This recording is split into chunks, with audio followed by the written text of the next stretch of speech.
We start tonight with a live look at the Eisenhower-Johnson tunnels, where we have had both rain and snow all day long, here in the metro too. Still looking pretty gloomy on that drive through the high country. A very dreary day for the CU spring game. Poor little Ralphie couldn't even run today. Not a lot of fans on a dreary day like this. We'll check in on that game coming up later in sports. A lot of flooding on various roads today. Here's some video of water flooding a road in Edgewater this morning. And Cherry Creek running through Denver, running pretty high today. Here's some flooding. We shot video just within the last hour near 9 News at Logan and Spear. Let's bring in Lauren Robinson now. It's wet and it's going to stay wet. That's right. We're still expecting more rain showers across the Front Range. Off to the east, we could still see some storms, some of them pretty strong. And then off to the west, we're still monitoring that snow. So I have a look at some of our snow totals so far. Mount Audubon got 23 inches. Long's Peak so far has gotten 20 inches, 14 in Cameron Pass. Glendive and Eldora both reporting 13 inches, 11 reported in Nederland and Silverthorne. This is all high country totals. We take a look closer to Denver. Genesee got 8.7 inches, 3.2 in Lone Tree, 2 inches reported so far in Parker, and then under an inch in Edgewater and in Aurora. So we're going to continue to monitor these snow totals as more starts to pile up, but most of the Front Range snow is done. We're just going to watch for rain showers as we go through the rest of the evening and into the day tomorrow. As we monitor our HD Doppler radar, still very busy across the state, but again, we're seeing mostly rain across the Front Range, snow in the high country, more rain and thunder snow across the western slope. And as we take a look across the eastern plains, this is where we're going to watch for some very strong storms. We also already have some tornado warnings off in Kansas that we're going to continue to monitor. On the Colorado side of the border here, just some strong storms, not a lot of lightning, not too bad just yet, but we're going to continue to monitor that through the rest of the evening as that does have a chance to become stronger. We have a flood watch down south. This is going to be just east of Pueblo along Avondale. We're going to watch for that flood watch to be in effect through Monday morning. And then we take a wider look across the high country just west of the Front Range. We're seeing more snow continue from Winter Park all the way north through Red Feather Lakes. And then we take a look at other high country areas, and we're still just watching for these scattered snow showers and then some storms across the lower elevations. So because of this, we do still have several winter weather alerts that'll be in effect through tomorrow morning. And we are still going to watch for some strong storms across central and southern portions of the plains. Some of these areas looking for large hail, possible tornadoes, heavy downpours, lightning, and thunder. So I'll have more details on all of that coming up in my full 7-day forecast. All right, Lauren, thank you. Tents are still up today on the Auraria Tivoli quad as pro-Palestinian protesters continue their demonstrations for now a third day in a row, something we're seeing at college campuses across the country. Here in Denver, this started on Thursday in the space that's shared by MSU Denver, University of Colorado at Denver, and the Community College of Denver. Our Lauren Scafidi is live out on the quad now. Lauren, a quieter day today than yesterday for sure. Well, we say we will continue to support boycott. Yeah, 40 people have been arrested so far, all of those yesterday.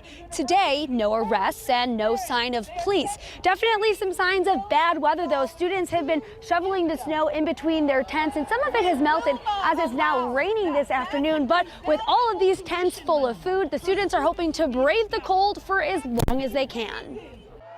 Power! Power!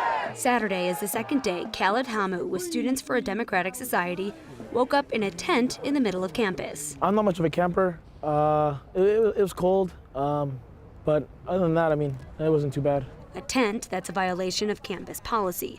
The school put out a statement saying, in part, it's essential to note that Auraria Campus policy prohibits camping on the premises because of health, safety, and security. Do you understand that it's a violation of campus policy? Yeah.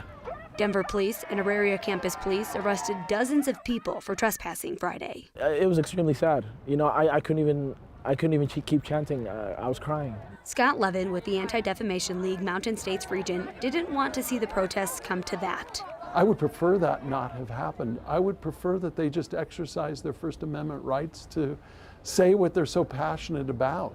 But to violate rules, there has to be consequences. Levin is disheartened to see the language and signage used all over the U.S. It's been really disappointing to see the types of protests that have been happening not only at the Auraria campus but across the country. Especially right now during Passover. But even Jews in America are feeling very vulnerable. And Passover is a time when, you know, we've mark the time when the Jews came out of being enslaved people to liberation. Now, protesters are stocked up on food and say they plan to weather the rain and snow as long as possible. The Auraria Campus said they're not going to send police on us today. We'll see if they hold up their word.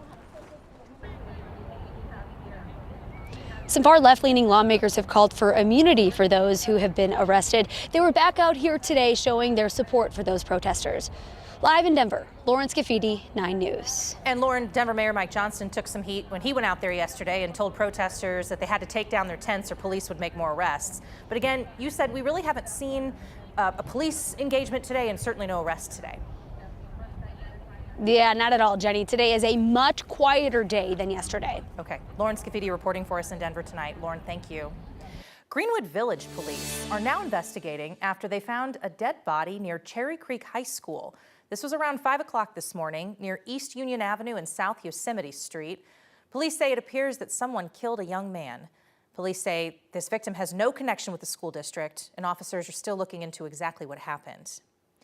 Return to Nature Funeral Home in Penrose is now completely torn down. This week, the EPA finished demolishing that building where nearly 200 bodies were found improperly stored. Even people in Penrose who don't have families connected to this case say it's still painful, and they're relieved that building is gone. We've all been waiting for that. We all knew it was going to happen, and we were just waiting for it to finally be gone. It's like when someone passes away, over time it gets easier. But if you had something right in front of you every day, constantly, sometimes it's hard to put it in the past. No word yet on what happens to that now empty lot. People living in Penrose say they'd like to see a memorial honoring the lives of the people's bodies who were found there. The former owners of that funeral home, John and Carrie Halford, still own the land. They each face more than 250 charges. Their trials on federal wire fraud charges are planned for June.